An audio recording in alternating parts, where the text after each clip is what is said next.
Ah, sweet little child in a bright yellow raincoat. You know they are in for some terrifying or supernatural adventure by this point. But why is that? After this video, you'll never look at the color yellow the same way again. Or maybe you might. Maybe this warning is something you've always known deep down somewhere in your subconscious. More and more media use the bright yellow rain jacket to visually cue the viewer that something of great, terrible import is going to happen to the poor, unfortunate soul who wears it. George Denborough from It, Coraline Jones from the Coraline movie, Six from Little Nightmares, Jonas from Dark, heck, Fran from Fran Bow, and the Fairy Story Girl from Resident Evil Village. All of these wearers of the yellow are at the center, or in the case of Georgie, the gruesome start, of something dark and mysterious and dangerous. And dark may be the key to why yellow is the choicest of colors. Its warmth stands out like a beacon against the traditional dark and stormy night movie sets and game backdrops so well that one could think it was developed exclusively for and by visual media, like paintings, films, video games, etc. Also, what's with the paper boats too? But before we dive into the mysterious yellow, today's video is sponsored by Hunt a Killer, mysteries you can solve on your own or with other detective friends. What better way to spend a dark and stormy night than by puzzling out clues and solving intriguing cases? I'm currently working on the Cadence Theater case, and I'm loving poring over all the documents looking for details that will point to the weapon and the killer of a snuffed out starlet. Each box comes with everything you need to piece the clues together, and even comes with fun physical props and evidence too. Use the link in the description below and code ABITFRANK for 20% off your first box. Some of the proceeds from every box go to the Cold Case Foundation, an organization that is dedicated to helping real-life cold cases. Pretty cool. Again, that's huntakiller.com/abitfrank with code ABITFRANK for 20% off your first box. Thank you to Hunt a Killer for sponsoring today's chilling video. Okay, back into it. Before I get super into the Derry Canal with this, I'm going to do a brief overview of color theory, examine yellow in the natural world as well as the human-made world, look at yellow in games like Little Nightmares, Resident Evil 8, and Fran Bow, talk a bit about Coraline, the Netflix show Dark, then I'll be doing some quick dives into yellow in Stephen King's monster of a book, It. Seriously, look at this thing. Yes, I marked every mention of yellow until my brain broke. Then we're looking at the 1990 movie It for even more occurrences of the accursed yellow to compare them to our yellow and horror theories. And yes, I did originally write this video covering all the occurrences of yellow in both the book and movie, but we'd be here for longer than it would take to read the book and watch all the movies, so summary it is. Phew, that's still a lot. It'll be fun. Have a balloon. Anyway, let's talk about color theory and the way humans subconsciously perceive color. Reds are the opposite of greens, oranges opposite blues, yellows are the opposite of purples. One color stands out against the other, which recedes into the background. They are complementary colors. In theory, yellow pops out at us in a punchy way, while the blue-purple recede into the background as noise, filler, something to overlook, something we shouldn't overlook in the horror genre. While we are distracted by the in-our-face descriptions and depictions of comforting yellow, like a moth to a flame or eyes to pinpricks of lighthouse light on the horizon on a stormy sea at night, or little flashlights in the great sewers of Derry, something is brewing in the recesses of purples and blacks and blues. It wants us off our guard, distracted by the candlelight and scent of the circus, so that it can envelop and consume us with insidious ease. Like an anglerfish lights ablaze, luring transfixed prey into its unseen jaws of death. Or if you're Ethan Winters, yellow guides you to which crates to smash, which trucks to crawl under, which paths to take, and helps in identifying spoiler pieces to reassemble. Resident Evil Village has a largely desaturated color palette, so bright spots of yellow accents are used to guide the player to pickups, interactions, and narrative points. They stand out from, but still fit into, the natural world of this game, and the player is trained to look for these yellow clues. This gameplay usage is similar to the traffic and warning signs in public spaces. Before the gameplay, though, is the intro, which I think perfectly shows off the innocence and frailty of yellow. A small glowing child in a big, scary, dark world. Gigantic monsters that can turn and overpower her at any moment. She is small and trusting, and the yellow makes her easily seen. Another color adjacent, theory is that red, guts and brains and innards and blood show up really well on yellow because of how bright yellow is. It's a visual contrast that's great for films, games, etc. where gruesome is the way to go. This may also be why the McDonald's branding has always made me queasy, but anyway, TMI. Yellow is very present in the natural world. Plants, flowers, insects, animals, sunshine, etc. Wherever yellow is en masse, yellow shines and darkness recedes. It's warm, it's comforting, hopeful even. Yellow is a break from the cold, bitter winter. Dandelions and so many other flowers pop up to signal spring is finally here. It's a visual spot of interest that breaks up monotony and melancholy, if you trust it. Yellow is a harbinger of change. In the seasons, yellow is the soft transition from a warm summer to an icy winter. It's the reassuring rising sun after a particularly terrible nightmare, or the start of one. Because of yellow's presence in nature, it was one of the first pigments used for making pictures, be they cave paintings or canvas ones. Humans have been using yellow in visual media for a long time to denote emotions and warnings from fair joviality to dubious treachery. Yellow is the color of caution, road signs, warning tags, etc. Things that say, continue on at your own pace, but be alert and be ready. Things are about to change from easy coasting to full stop. Yellow is not a color that stops you in your tracks or always makes you stop at a traffic light, but it is a color that makes you aware, makes you think twice or second guess at least. It makes you pay attention. The things it warns against might not affect you, but then again, they might. So does yellow make us pay attention, or does it also put us in the shoes of whoever is wearing it? Because what happens to them probably won't happen to us, but it might. Things tend to happen to the person wearing the yellow raincoat. They don't affect change with their actions. They're usually a pawn or a victim, at least it seems so at first. A yellow raincoat is uncomfy to wear, but it protects the wearer against the rain, but not against a deluge or drowning. It's a pretend safety blanket, a bandage on a broken or torn off R.I.P. Georgie limb.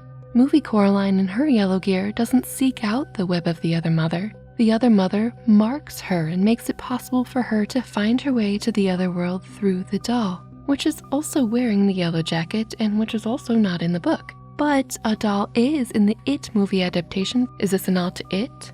Anyway, Jonas in Dark stumbles into a plot that he doesn't understand. Things larger than him manipulate his actions and circumstances. His yellow raincoat is an iconic, lasting visual in the series and helps us keep track of where we are.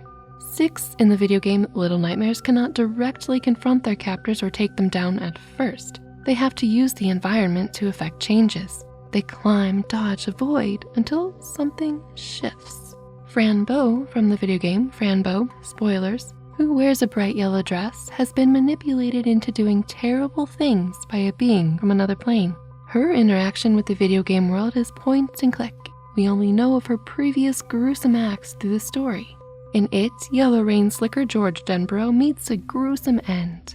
In Resident Evil Village, spoiler warning, Baby Rose is read a bedtime story and essentially is the little girl in the story, clothed in the yellow dress, etc., and is separated into 4 pieces suspended in yellow. This separation happened to her. She as a wee babe couldn't really do a thing to stop it. Yellow feels too small in a large and scary world. You just know it'll be gobbled up. And often appearing where innocent yellow does, the paper boat. Little Georgie is chasing his wax paper boat in the beginning of the book It and sometime later in the movie It. At least 2 paper boats appear in the game Fran Bow at points. The little fairy tale girl in the intro to Resident Evil Village is sailing on a paper boat for some part of her journey in the wild sea. Little Nightmares takes place on a boat. It's metal, but I'm going with a boat theme here. Paper boats are usually thought to be child's toys, going along with the innocence theme here. This plays into the unaware of the great dangers surrounding the small child victim sense quite well. A small paper boat on a large, dark, unforgiving sea. The boat does not stand a chance, just like our little yellow wearers. Paper boats at first are more of a visual cue for childhood than danger. But when paired up with cautionary yellow, they represent an overwhelming naivety that is about to be chewed up. But why yellow and why a paper boat?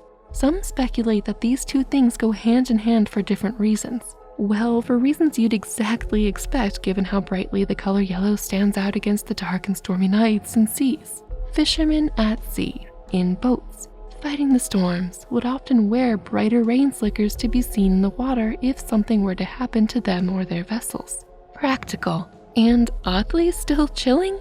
Little boats in yellow coats, a visual that perfectly captures an overwhelming sense of overwhelming apprehension?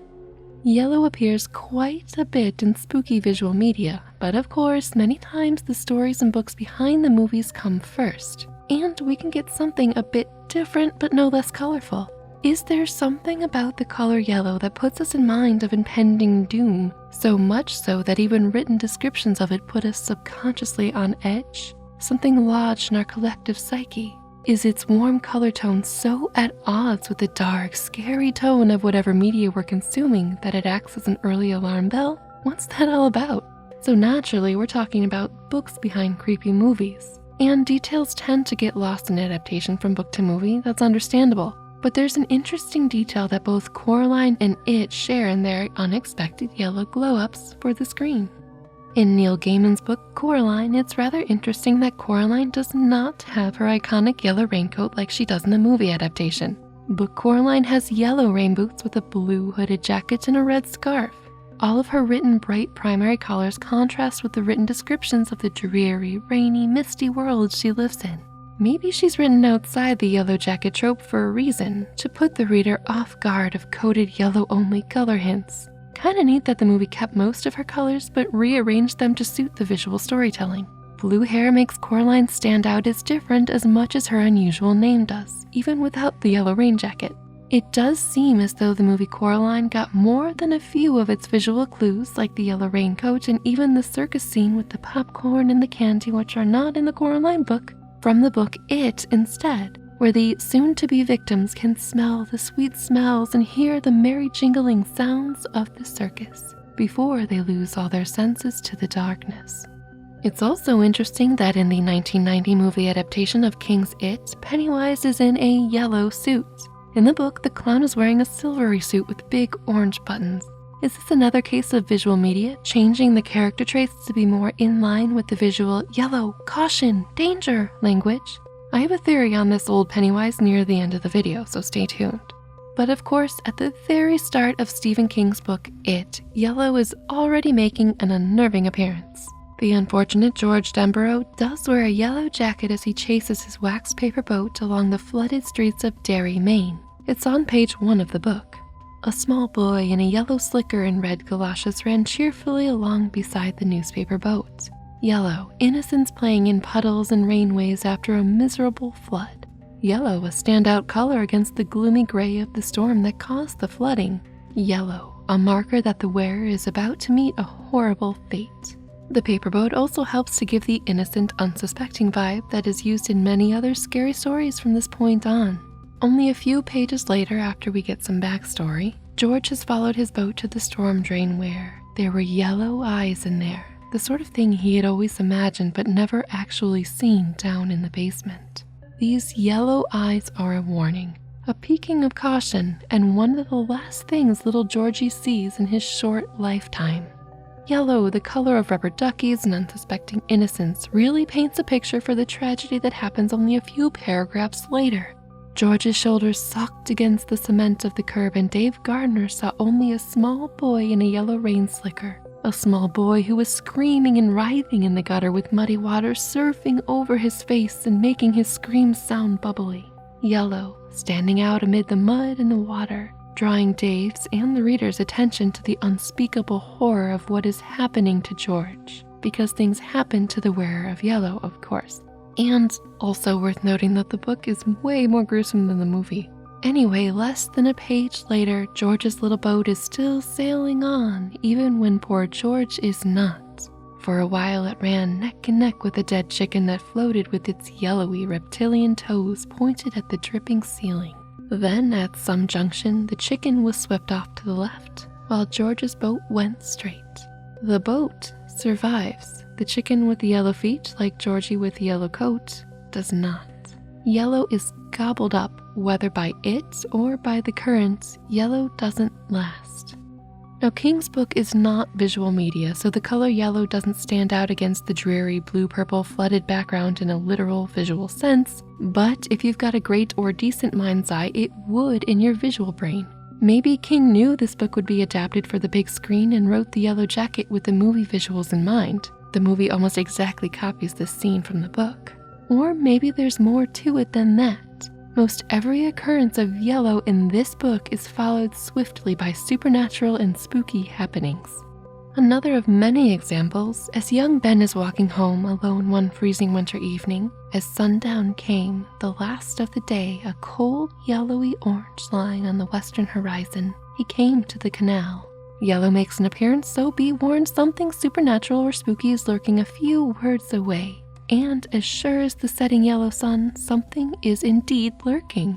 It is here that he sees the clown for the first time. A clown that casts no shadow and has a decayed, dry face, not unlike a mummy. "We all float down here," the mummy clown croaked, and Ben realized with fresh horror that somehow it had reached the bridge. It was now just below him, reaching up with a dry and twisted hand from which flaps of skin rustled like pennons. A hand through which bone like yellow ivory showed. Ah yes, the caution flag of yellow, this time in bones. Now here's where we venture deep into the Hollywood sewers of Derry to test how some of the more fun yellow theories hold up. If you've made it this far, have a whole bunch of balloons. They'll float you through all these occurrences of yellow in the movie It. Both the movie and the book seem to honor the yellow as danger in their respective ways. Nearly every time yellow is mentioned in the novel, something dreadful, spooky, or supernatural occurs. It's a warning. In the movie, this is still mostly the case, and it is extremely well done. That being said, I do think that King could be more intentional in his use of color than the movie could. It's easier to write a scene without yellow on paper than it is to make sure there is no unintentional yellow in every scene of a movie that's over 3 hours long. Some movie yellows are of course intentional, and I'm going to talk about some key scenes specifically, but others like school scenes, etc. can seem more accidental or incidental. The book is also way more graphically gory. I know it's ironic because a movie is visual and graphical, whereas a book is text on the page, but the movie is tame comparatively. One of the biggest ways the movie incorporates the written yellow warnings of King's novel is through their yellow costume Pennywise the Clown. In the book, he's wearing a silver suit. There are so many of these intangible mentions of the warning use of yellow in the book, like how the yellow wintry sunset occurred shortly before young Ben sees the yellow-boned hands of the mummy clown, that I think the movie took and mirrored what it could, like the opening scene, but had to costume Pennywise in yellow to help get that same warning across for all the stuff they couldn't capture directly. I think Pennywise is a walking, talking, creepy warning sign of danger to come. Now both the book and the movie open with storms and little innocent yellow. We've covered the book, but the movie also hits extremely hard with the intentional yellow and storm imagery right away, during the opening credits in fact. We see a yellow house that turns out to be the scene of the first murder in the movie. The last thing this little girl does is to grab her yellow-haired doll, which ends up near the sewer grate. As the mother realizes the girl is missing, she grabs the yellow towel from the line. The yellow police tape at the crime scene stands out in stark contrast to the gloomy, dreary day, as do the yellow rain jackets of some of the officers. This is an unsettling visual contrast. In this same area, yellow marks the place where Georgie's old photo appears to Mike Hanlon, a mundane yet supernatural yellow beacon guiding him there. As Mike is contemplating calling the others back to Derry, behind him in the library is a yellow pennant hanging from the ceiling. Stacked in front of him are many phone books, with a yellow one on top. Also, for some reason, most of the losers grow up to have the weirdest yellow art in their places when they get Mike's calls. Ben's at least seems extremely intentional. What sort of award-winning stylish hip architect decorates with yellow ceramic clown shoes? Yikes! I mean, yeah, that's kinda scary though. It definitely gets us used to seeing Pennywise the Clown. Not so sure about Rich's art though. I guess it kinda looks like the yellow werewolf claws he so fears. When Beverly's office first gets the terrible Mike call, a yellow jacket is prominent on a clothing rack, and the woman sorting through these is wearing yellow as well. Warnings, getting us used to seeing the jarring color of Pennywise's creepy suit. Nestled among other fashion illustrations are a few yellow ones. In this scene, Bev, decked out in yellow gold accessories, is scared and Tom is an absolute monster of a man, so perhaps yellow is appropriate here. Bill's phone call yellow scenery certainly seems intentional. His wife Audra is wearing yellow. They have yellow wine, yellow flowers, in 2 rooms. There's a yellow post-it and a yellow freaking phone. As he leaves the house, the car's yellow license plate stands out against the night. Bill is going into the maw of the until now forgotten beast. Eddie's mom has an interesting portrait of a small child in yellow in the foyer. After Stanley gets Mike's call and goes to take an oddly timed bath, we see yellow, gumballs in a sculpture thing? Where are these set pieces coming from? Also outside of our yellow scope, but very much related to our questionable art discussion, why does Stan have this, art? This little cherub thingy with the suspended red feathers and baubles? Is it supposed to look like the house he encountered it in years ago? As in the book, yellow precedes many a spooky occurrence in the movie as hints, warnings. The box of paraffin needed to seal the paper boat? Yellow. Bill's cough medicine? Yellow. It's the cough medicine that prevents him from testing the boat out with Georgie, which is very unfortunate. And of course, Georgie's now infamous yellow rain gear. The movie almost exactly follows King's Georgie scene and even adds in yellow roadblocks and a yellow balloon. There are also plenty of yellow games, cars, and boxes in Georgie's room where Bill discovers the winking, bleeding picture of his younger brother. In Eddie's flashback at the movie theater, the whole background of people is lit by yellow light, whereas the Losers Club is lit in blue. Eddie accidentally kicks over the yellow popcorn onto the Bowers crew, and in their escape they pass by a yellow circus sign. Circus? Clowns? Creepy. Shortly after this, Pennywise remodels the school bathroom to confront young Eddie in his yellow bath towel. Back in the library, Mike sees muddy footprints and comes face to face with a yellow balloon. Take heed, Mike. The kids' little yellow flashlights are stark against the oppressive darkness of the sewer. Will they be gobbled up? Yellow seems too small here. Georgie appears in his yellow rain outfit and is lit by a bright yellow light. Beverly's father also appears and is also bathed in yellow light. The Marsh doorbell ID tag is yellow. The tea set? Yellow. Warning! And it shows the red, blood off nicely, especially when it's spattered and shattered. Bev escapes the house, almost gets run over, and a yellow balloon appears at her feet, then float rolls weirdly down the street. This whole ordeal is quite a wake-up call for Bev. We see a lot of yellow road caution signs and a yellow cab for Ben's arrival. Nice cell phone, Ben. He gets out of the taxi, has a skeleton vision in front of the sewer building, the same he saw as a kid, and is startled by a man in a yellow coat asking for spare change. Phew, false alarm, putting us off guard. Ben gets back into the yellow cab and yellow-suited Pennywise appears on the side of the road. And what's this? A yellow balloon with turn back now appears next to him in the car. A very in-our-face and for sure Ben's warning. After the library apocalypse, a single yellow balloon lingers amid shards of library glass, and the camera follows it as it is kicked around the floor by every one of the passing Losers crew. This shot ends on the yellow glowing poster on the wall. Foreshadow much? Thought the rain inside was bad? Psh, the worst is yet to come. In the scene where Audra gets taken, the Inlet View Motel has a yellow sign.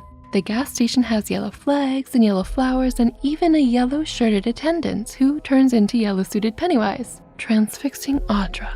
So whether it's weird yellow art, famously yellow balloons, key yellow props, yellow lighting, or yellow costume Pennywise itself, the movie uses this bright color to create a sense of unsettling foreboding.